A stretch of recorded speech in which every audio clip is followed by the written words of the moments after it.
Well, what we were doing at Good Place Institute when we're working with organizations is we're creating a framework and accountability of rhythms, processes, any organization to help that organization remain faithful and to continue to move the needle on several different areas. And I'll just kind of list those real quick. One of those is valuing people in a way that allows them to flourish and really grow into their fullest potential. Another thing is building up organizations that thrive and are economically regenerative. And another thing that becomes characteristic of these organizations that we're working with is they begin to enable their communities to prosper. And not just in a very bland way of, oh, we make a good platform. That's part of it. There's a lot of, value in just some of those simple things that we know are already good, but we can actually improve our communities and fill in holes and gaps in our communities and make the world a better place. And so we call organizations with these purposes and where people experience this way of life and work, we call them good places, good place organizations.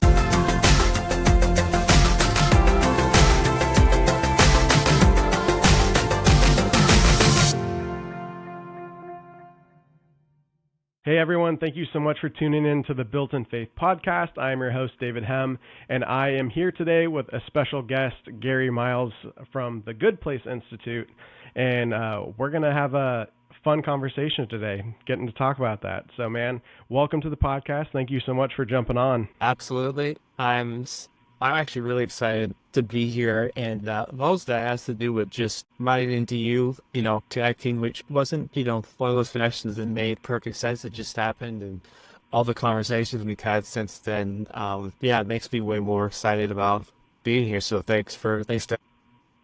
Yeah, man, it's a pleasure. I'm happy to have you on. You guys are doing some good work there at the Good Place Institute, so I'm excited for you to get a chance to kind of share about that. But before we jump into them, I want to get a chance to know you a little better. So, why don't you go ahead and just tell us a little bit about yourself? How did Gary get to become Gary? What's kind of your background, your story, and you can throw your testimony in there as well. Would love to hear that. Yeah, absolutely. We won't get too much into the psychology of how Gary became Gary. That might be a little hard to listen to. No, I appreciate that. I like telling stories, so I'll tell a little bit of my story. I grew up in a very much so. Again, there's a lot of people kind of have different versions of or labels for what this is or what to call it, but I found at least the most widely known version of it is I grew up in a full-time vocational ministry home. So I never really knew anything different. And that was my extended family for the most part too, actually. And it's like it's a little bit overkill. It's like 12 generations back into when our family lived in, European areas and different things. We were still pastors and different people in ministry. So it's like it's a very, it's infused in a sense into our family, and I didn't, I thought it was great. I enjoyed growing up that way, and it just was kind of natural for me to, when I graduated from high school, I immediately went in to a Bible college setting and graduated from that, and then went directly into ministry. So the next set of years for me, it was church planning, it was pastoral roles, sometimes those were administrative roles too, working in a Bible college setting, and then I found ways to mix a lot of kind of clear art stuff into what I was doing as well, and that was fine for a while. I enjoyed it for quite a while, and then God called us to Indiana. There's not anything inherently wrong with Indiana as far as I know, but it just happened to be the place where God took us, where everything had fell apart, at least from a human perspective. And it was what I would call, the biggest set of trials I'd ever experienced in my life up to that point. And I would say that God kind of strategically just began removing sort of all the things that we were used to relying on.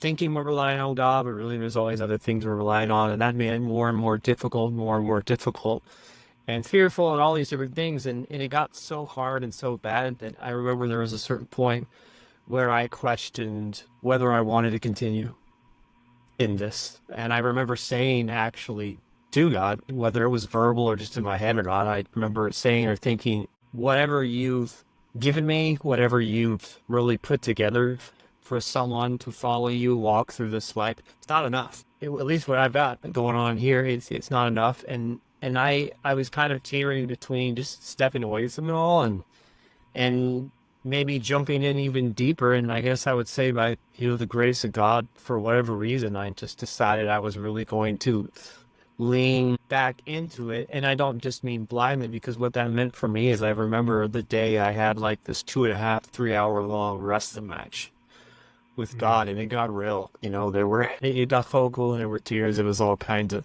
meat stuff, but just started wrestling with him over that whole concept. And the thing I remember the most from that day was that for the first time in my life, I felt like I fully realized, Scripture talks about peace that passes all understanding. And I walked away with that peace, and it was weird. And I was like, what just happened? That was kind of intense. And what I kind of began to realize is, did a little bit more of that in the coming days and weeks, but a little less intense. I realized that up until that point, my entire walk with God, it's sort of a checklist.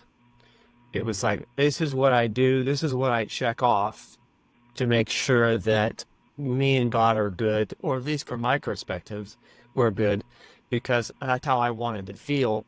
And so everything I did was kind of like a checklist just to make sure I was doing it right. It wasn't really a relationship. And what that wrestling match was, it was sort of in a sense like the birth of a relationship.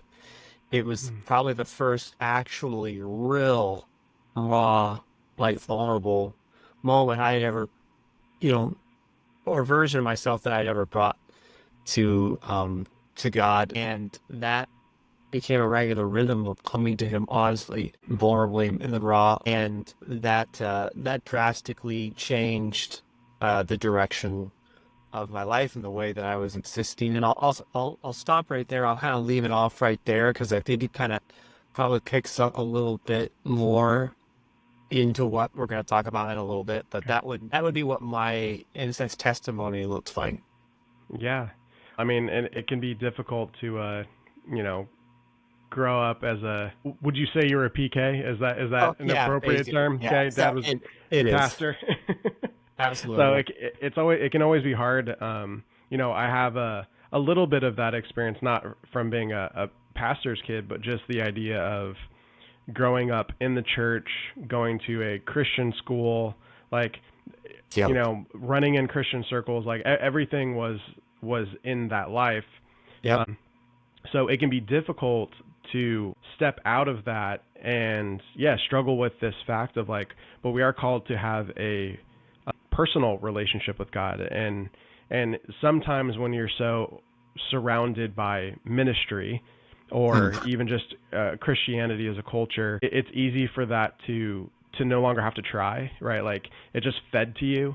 So it's easy to drift because you begin to not have to do much. It's just handed to you.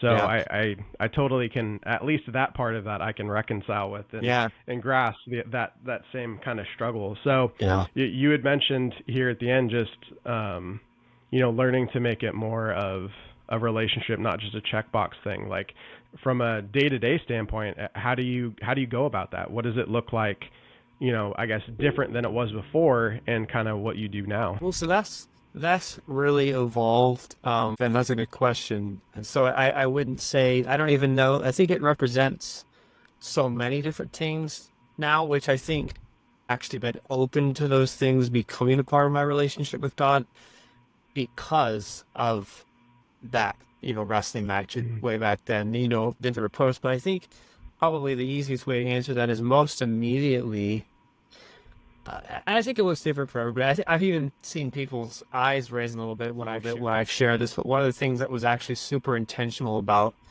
was having time that I spent with God without a notebook or a list of prayer requests or a Bible. It was just, I wanted to make sure that some of the time that I was spending was actually me just seeking to engage about whatever popped into my head, whatever was going on, not some planned. Like a We'll talk pre-scripted prayer. exactly. We'll talk about this, and then I'll read this, and then I'll ask myself 3 questions about that, and then I'll feel actually pretty good that I did that at the beginning of the day.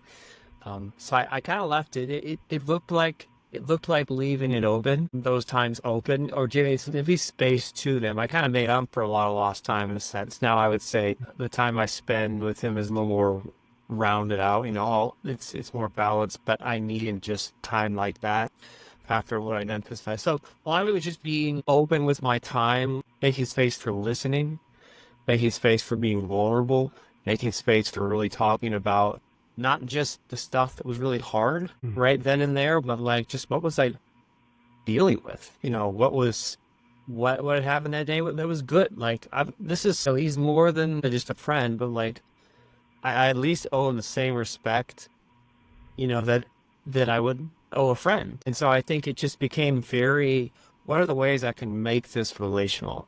And that's what it began to look like. Yeah, no, that's great, man. Being able to, and yeah, sometimes, right, even in, as we approach God in prayers, we approach God to study His Word, we can still make it transactional, right? There's an inherent nature about us that has this potential to always try to earn our way to something. And, making stuff transactional, and it can be in, a Bible reading plan, reading the Bible in a year. It could be the, too deeply scripted of prayer requests or that sort of thing. That you're right. It can sap away our desire to just spend time with Christ, spend time with the Lord. So it's one of those lifelong battles I think we all end up waging. Yeah, still tempted to fall back into that on a regular basis because I'm busy and I got stuff to do. You like that. But yeah, no, it's just, treating, he's at the end of the day, it's not a human in a sense, but it's a person. And we we benefit from each other in relationship. I was created by him. So there's got to be some aspect of that is life-giving, I think, to him when we're in that space. Yeah, absolutely. I mean, you can see the story of Scripture in this, starting in the garden, this idea of God wanting to be in the presence with His people. And ultimately, this story, this narrative, as the Scripture moves forward, is this continual reconciling of people to Himself, ending with, at the end of the story, that it is that God will dwell among His people. So there is this aspect in which God does actually want to be with, His bride. He wants to be with the church. He wants to be with the people that He died for. So there's always this constant relationship that's being sought. And we change, God stays the same, but it is us who tends to have this drifting in and out, spaces as we walk through life. So I get you. Yeah, absolutely. Well, brother, so let's shift here a little, shift gears a bit as we head into the Good Place Institute. But so how did you get from, let's keep walking the story. How do we get from Indiana, and how do we get to Utah and the Good Place Institute? Yeah, absolutely. It's it's been a fun journey. I didn't always like it when I was in it, but as people often say, I wouldn't change anything about it now because it's just there's so many things that wouldn't be a part of it. But so I think it really kind of launching out from where we stopped. I think kind of a natural transition is that there's two. I unlocked a lot of things, but there were two very major shifts in my thinking, the way I view the world, the way I thought through things that happened when I began to emphasize my relationship with God. And I think really, those two things were, one, I stopped placing near as much emphasis on what I was supposed to do or pleasing sort of those who were in my most closest proximity environment that would want me to repeat certain things and have these values and these principles. And most of that, or at least maybe almost everything, there's a version of it that I think was really positive, and I'm very thankful for those things. But one of the things I began to notice is I actually started like, as a, instead of trying to please those people and just absorb whatever was being said by those that I wanted approval from, I started like doing like this. In that time, I'm saying, God, how do you feel about that? Like that, and things started. I would more so know like the reason behind it, the why behind it, and I really began having these open conversations with, with God about that. Really trying to listen, balance truth and principles from Scripture, but listen to God for how to handle that in certain situations, and that began to open me up to, okay, there's different ways to go about these things. God calls everybody differently, and that sounds very basic, but I think that in a sense we're all doing that subconsciously in a way we don't understand. And it's just that we think everything we're doing in our context is normal and anything outside of that is weird. And I begin to take those things, not less seriously. I liked having lots of thoughts and opinions, but God got the final say.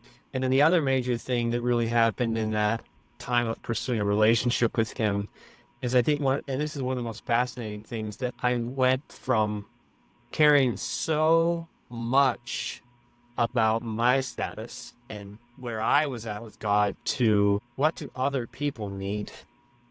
Like, how can I help other people? How can I serve other people? And I did those things before because I was supposed to.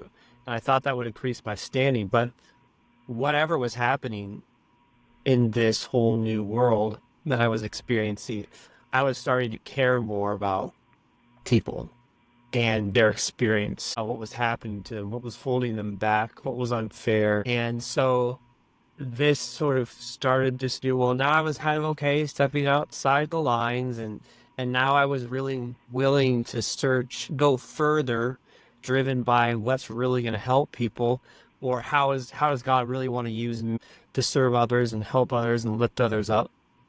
And I was sort of starting to notice several things. Being somebody in the ministry, I was beginning to notice, first of all, that for the most part, all the people that I was serving and ministering to, and I don't think this is entirely wrong or anything in and of itself, but they were all just like me. They kind of had my same background, same beliefs, same sort of economical status, whatever you want to call it. It was all the same. And I was like, well, that's kind of weird. And then I started to notice what I would kind of consider the ever widening gap between church, ministry, and society. Like, they were sort of becoming less and less relevant to each other. Do I think that they're actually not relevant to each other? No, I don't actually think that, but I think that's at least the perspective that was creating an ever widening gap. And in the midst of this whole thing, and you really pursue, well, I don't know if it should be like this. I don't like that it's like that. God all of a sudden drew my attention. This is going to sound weird to anybody who didn't grow up just thoroughly immersed in the ministry world. But I looked over for the first time in my life at the business world. This is actually quite foreign to a ministry person. I think a lot of times I was even teaching on it and didn't know what I was talking about. But I looked over and I saw business, and I thought, well, wow, look at this. First of all, here's this sort of central location where all these people from different beliefs, backgrounds, all these different things, they're coming together in one spot to work together to accomplish something. I was like, that's really cool. And then the second thing that I was thinking was, that saying, you actually have people coming together in a way where some people have what some people don't. And that goes both ways. I'm not trying to paint a picture of people with a certain economic status can then help. Like, there are things that people with certain economic statuses, they forget and they lose sight of, that those who may not be as well off or something as they are will bring perspectives and things to the table that they had trouble considering anymore. And I was like, oh my gosh, like, that's right. That's where I want to be. That's like the perfect storm of, like, just what I think is actually the real world. And I say the real world because I think that's what God intended, is to be people interacting in that same space. up also just the ability to connect and serve and help and be helped by all kinds of people from all kinds of different backgrounds and cultures and statuses or whatever you want to call it. So I got all excited, and some people are saying, anybody in the business world is thinking, you mean like a job?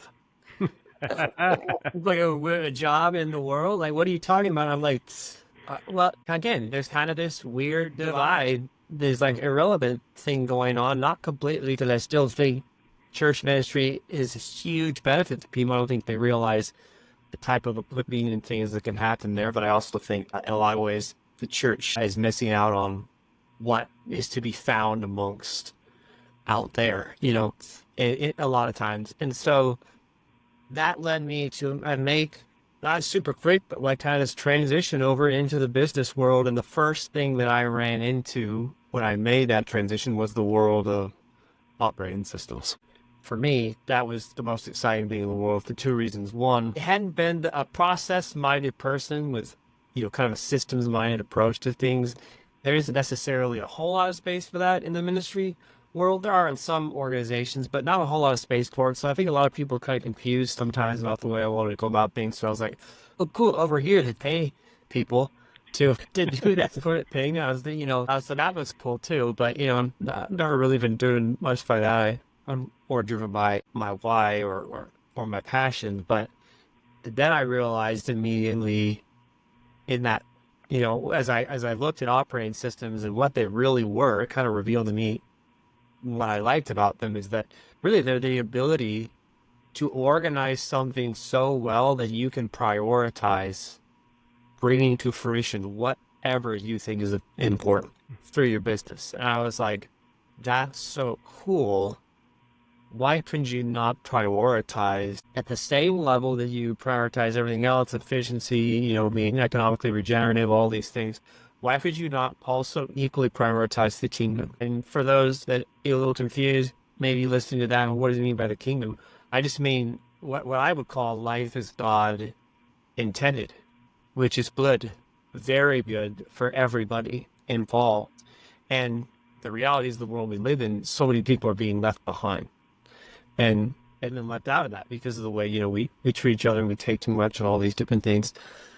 But I was like, oh my gosh, this is the most exciting thing in the world. Let's do this. And as I stepped out into the business world to try to begin to do this with people, I was having a good time the whole time because I was getting to work with systems and processes and use my gifts. But I began to realize I don't think everyone is as jazzed about prioritizing these kingdom things as I am.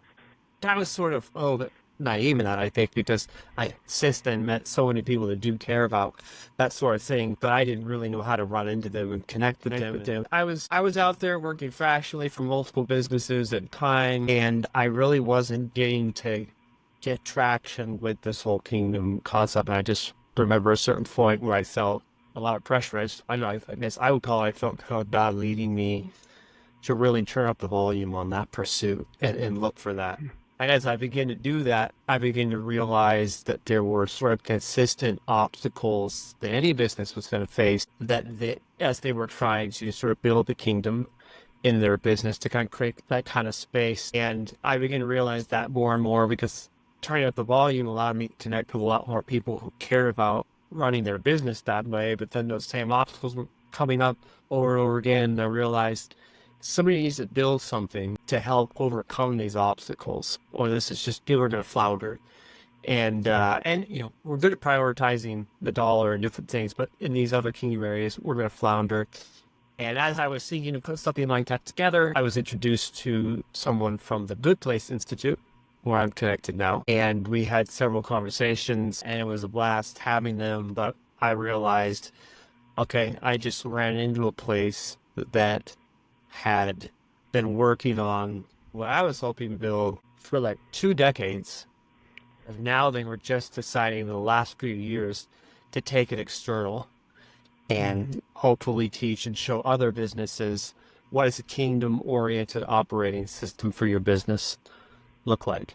And so that was a great day. Every day since then has been a great day. In my opinion, I've got to spend And well, I skipped a bunch. Eventually I connected with them in such a way where I was working from within their organization. And so now I'm able to devote all my time and effort to helping organizations not only streamline what they're doing operationally, but give Kingdom an equal seat at the table in their business. And for anyone who just is on somewhere on the spectrum of knowing there's supposed to be more to their business, Yeah. that's a super exciting thing to work with people around. Absolutely. Well, so if you had to define Good Place Institute, or better said, like, what is the mission statement of Good Place Institute? What is it that you guys are trying to do? You've hinted at it here a little bit, but if we can distill it down. Yeah, no, absolutely. I'll give you two versions of it. I'll give you kind of the one that I'm just gonna sort of read because it's sort of prepackaged in a way, and it's very succinct about what all we do, but they kind of back it out from there so that it's a little, in case that's distracting to hear it that way.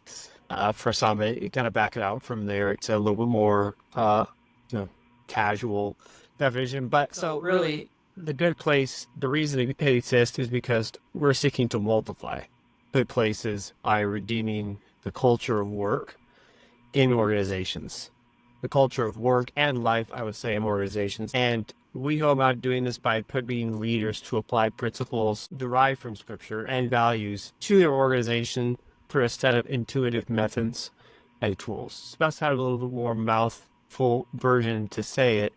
Good places, good culture for leaders from the Word of God through a set of tools. But basically, we believe that there is a more holistic purpose for businesses and organizations than like the standard corporate model of success or entrepreneurial dream of making a lot of money and sprinkling some moral or sacred principles on top of what we're doing. Yeah, man. The funny thing is, as you tell your story, right, and you made a joke about, like, so that's called a job coming in, but part of this is, like, I think you've hit this button, you've hit this problem that we've seen a long time ago, and it for some reason has begun to resurface again today, which is this problem with the secular sacred divide, right? This idea that things are only worthwhile in a kingdom aspect and a Christ honoring aspect if it's ministry related.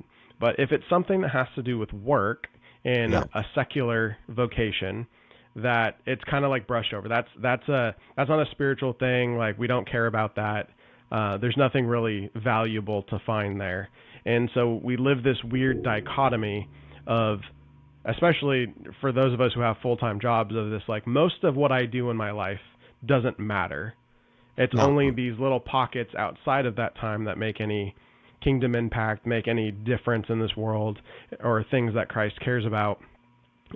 And right, all of a sudden there is this turning point for you, and I think a lot more people are beginning to have this turning point, which is actually there's tremendous value in the workplace. There's a lot of things that we can do to bring honor to Christ and bring value to this world by actually having a mission that we're trying to accomplish, and then doing it in a way that God would design, and taking this biblical approach to even the way that we operate in our business, right? Like, it's not this, like, place that Christ doesn't reign over, like, right? He rules over all of it. And so we want to bring that even into our workspaces, which is why it's so important I believe it's so important for Christians to get involved in the area of business and to be entrepreneurial and start businesses. And, you can get people into church, and ministry has incredible value. God has built that into the way that this world functions, is that we would be part of the local church. But also, there's tremendous opportunities to honor Christ, to love our neighbor right in the business that we have. So this is why I love what you guys do. I love that you actually bring tangible tools to the table of like-minded business owners who want to do this, who are said, I'm game. Like, let's honor Christ in my business, but I don't actually know how to do that. What does that look like? you guys can come alongside these big companies and actually be like, hey, I've got the playbook. We've got the tools, we got the resources to help you think through each of these different aspects of your business and how we can take a biblical framework to that and honor Christ in it. Like that's an incredible mission. That's an incredible thing that you guys do. So how about I ask you this?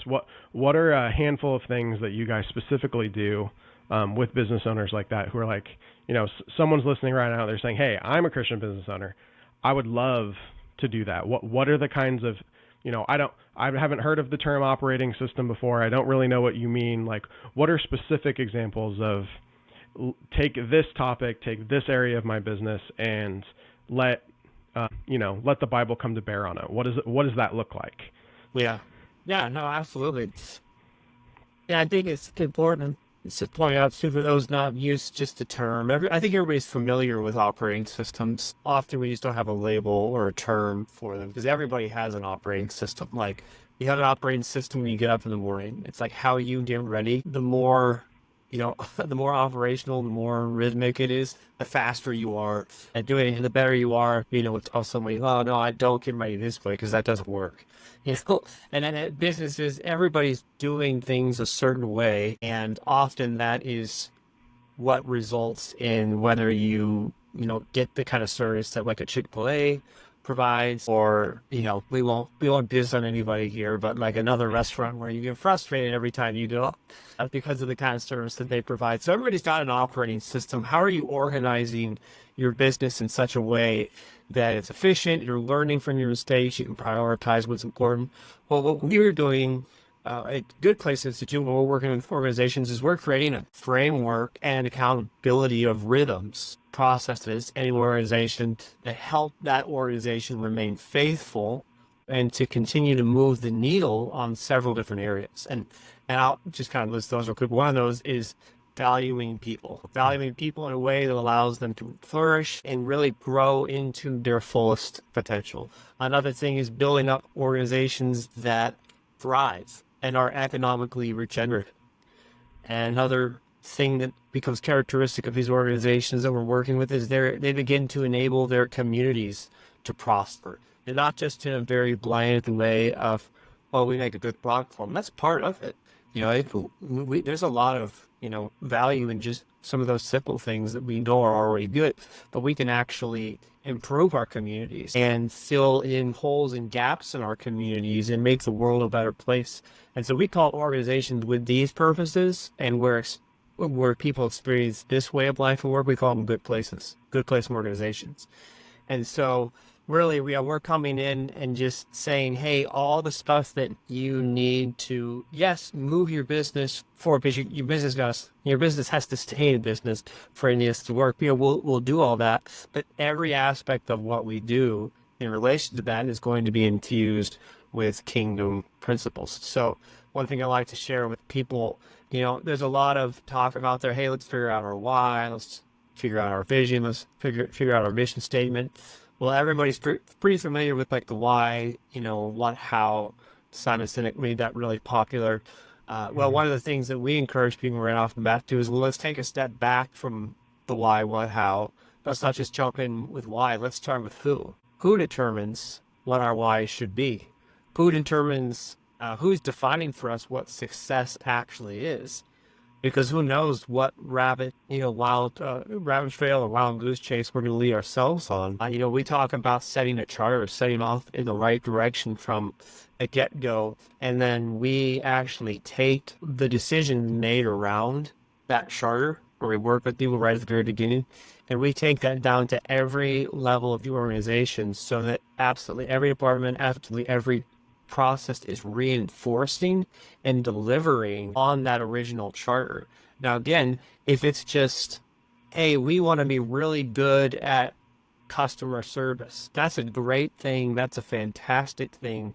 But it's also, I don't think, near as exciting as, well, why are you doing that? And who has defined why, how, and what you should be up. So that's a big part. It's infusing those things into what already exists, but also kind of vetting what already exists And instead we'd say, completing it. What would this business look like if it actually existed in the kingdom of? Yeah, that's a great question to ask too. Like that, you know, I think it was you. It could have been Chris, but one of you guys had said before, like, you know, God cares about good places, right? And that stuck with me because I was reflecting on that statement, and I was like, that's true. If you look through the story of the Bible, if you continue to take these take that, it's like God has constantly built places and people that he cares about, like they're important to him.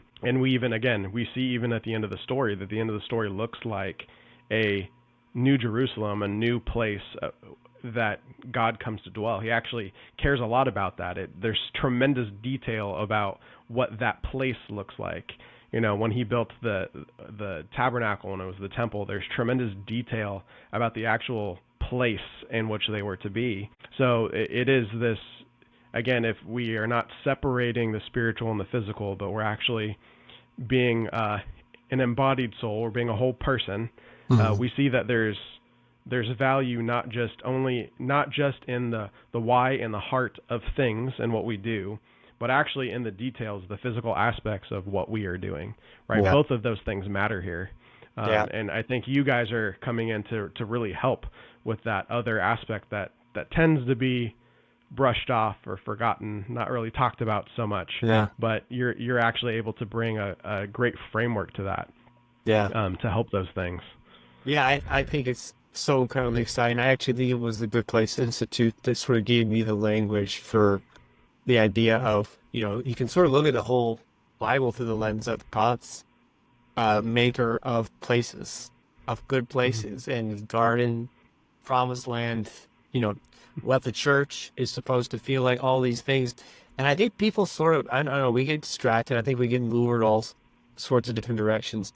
But I don't know that there's any, again, this is just me getting wrapped up in my passion and how I'm called and different things. So, just as, if it sounds like I'm trying to make a blanket statement, that's not what I'm trying to do, but I can't imagine actually something more effective, more fulfilling than just creating good places wherever we go. Is my marriage a good place? Is my home where my family resides a good place? Do they get that experience? That's what we all want, right? Is my neighborhood a good place? If I'm a business owner, is my business a good place? Is our city becoming a good place? It's like, I think the ultimate objective, which seems to, in a lot of ways, be shared by God and results in the lifting up of everybody who gets to exist inside that space or place.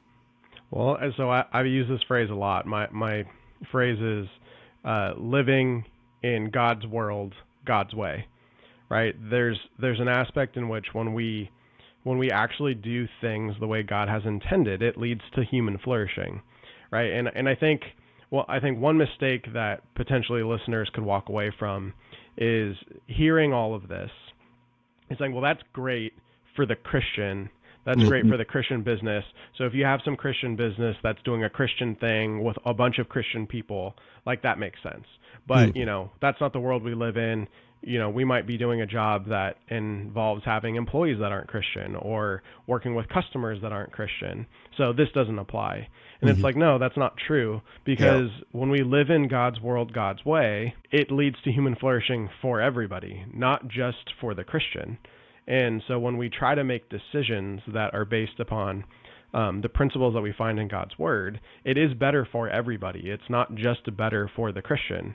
So as we build businesses that may or may not have Christians in them, and we do business with people who may or may not be Christian, it is actually still for their good and their benefit that we operate like this. Everything that we do from the ground up is built upon a biblical principle, because it allows for our business to flourish. It allows it to honor Christ, but it ultimately ends up loving neighbor. It's better for them too that we operate that way, right? We're not going to turn around and say our business is going to suffer by trying to be greedy and by cutting corners and swindling people, but that we're actually care more about people and love them and want to be honest in our dealings, want to have equal weights and measures, have true justice and care.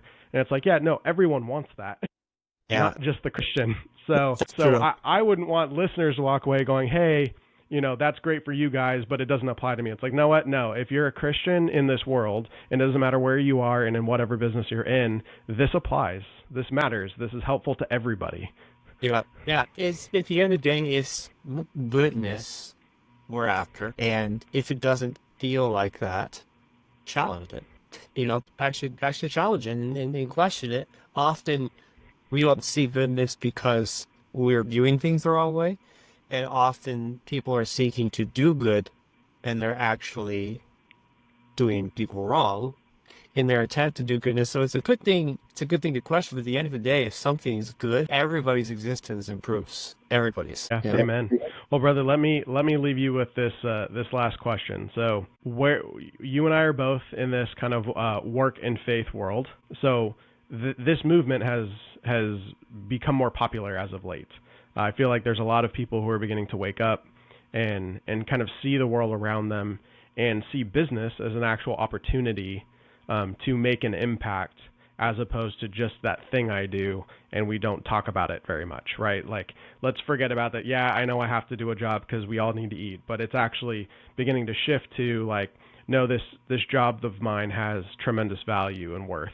And I want to use that in the best way possible. So this movement, like, where do you see it going? It's starting to get some steam. If you have a crystal ball and you look into the future, what's kind of your idea for where you see it going? How does this continue to move forward? Yeah, well, part of me kind of fears where things are going to go once they start to get traction, because there's so many things that we have around us right now that are like staples in our life, and they're so far removed from the reason why it got instigated, in the first place. And so there's a part of that. And I think maybe it has to do with what version of this will keep it from becoming that.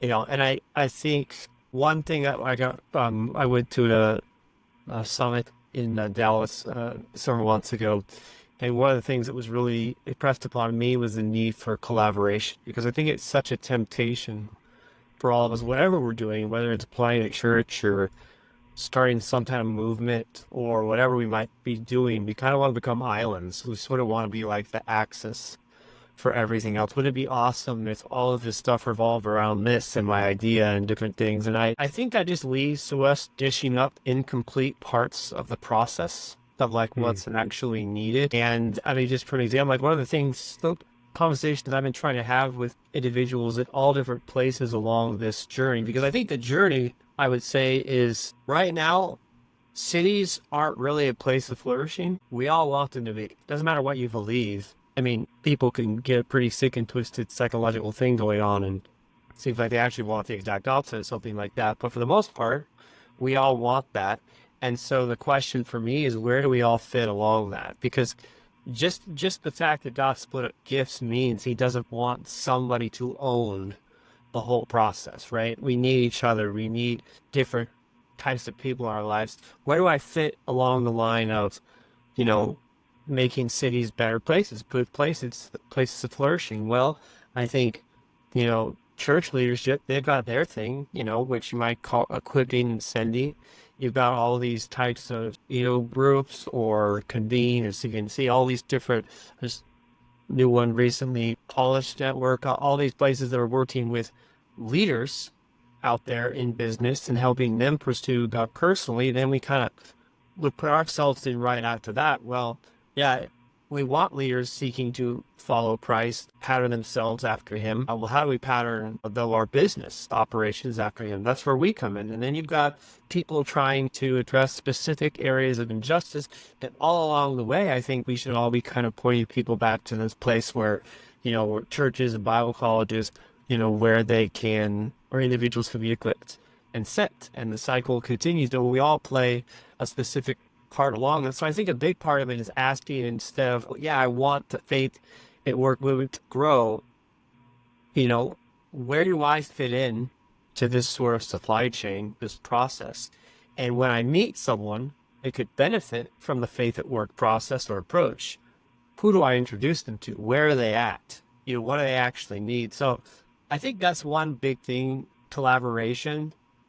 And then the second thing that I think is really big, at least it definitely is very much so connected to what we're specifically doing at Good Place Institute. But I think I would sort of call it like a shift from checklists to places. I think that there's like this part of us, anytime there's something religious involved, we want to have a checklist. It's like, okay, here's how you do it. The religious leaders had the same thing. Jesus came along and he's like, well, I guess I don't cut it. I didn't get approved by the checklist. I'm not really doing it right. And I think we sort of want to I think, especially in our culture, we really want to keep track of the progress we're making, how good we're doing. And I think we also like to see people make the same journey we made. Like, okay, the thing that brought me to Christ, the thing that helped me move forward was this. So I'm going to make a checklist that kind of forces everybody to go through that. But I think that the day that we stop thinking of what we do in our businesses and our churches and our personal lives with other people, stop thinking about that as checklists and start thinking about it as places, I think we're going to evolve in a good way what we're doing. Because you go from tracking, I mean, just like for instance, okay, we handed out 100 meals in our neighborhood. And we can track that and we can report that, and it feels good. And it's actually a good thing still. But really, if you shift from checklists to places, that might still be part of that. But how do we change the space around those that are experiencing poverty, hunger, so that they have the means just from being in that space to rise up out of it? And when we're trying to change the space or the place, as opposed to just keeping track on what we're doing for people, I think that's going to change the dynamic. And we say the same thing about business. There's sort of three waves we've noticed when it comes to faith in business. The first one was be generous. The second one was kind of, hey, take what the church does, bring it over and sort of place it down on the top of your business and do the church programs in your business. And I think, we're kind of suggesting that maybe the third wave of this is how do we create a place that from within people can actually rise up out of whatever is holding them down and move towards goodness. And we'd say towards Christ because we think Christ is good. But yeah, I think that's a kind of a game changer way to view things. Definitely. It is a little bit different than the current narrative and what people are talking about. It is good. It's actually deeper, right? I have thoughts about this in regards to critical thinking skills, but or lack thereof, which is why we can tend to have this problem of not, right, the meals thing of like, it's great that we have done that. Like that is a helpful and good and right thing, but shouldn't we be more focused on fixing the problem that led to the need of having to do the meals in the first place? Exactly, yeah. And how do we solve that problem? Mm-hmm. So I think that's a great mindset. That's a great reminder to have. Brother, I am so thankful that you agreed to come on here with me. So last thing is for the listeners, so if they were intrigued, they want to learn more about Good Place, if they're a Christian business owner and they want to actually have a Good Place and they want to work with you guys, where's the best way to contact you? How do they find you? How can we spur that along?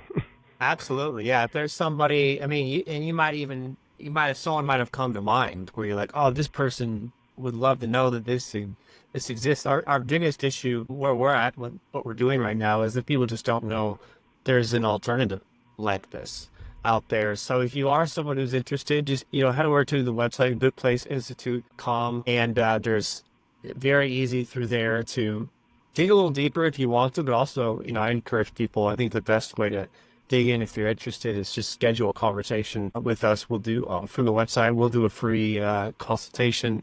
And again, we're obsessed with multiplying Good Places. And if somebody can do that on their own, if they just need to have a conversation, that's awesome. If somebody needs a little help along the way, we'd be more than happy to. And another thing I like to show people to do is introduce this into your local church leadership. I work with church leaders because I think the church is so important. This is my background, equipping people and sending people. So I 100% work with church leaders in this.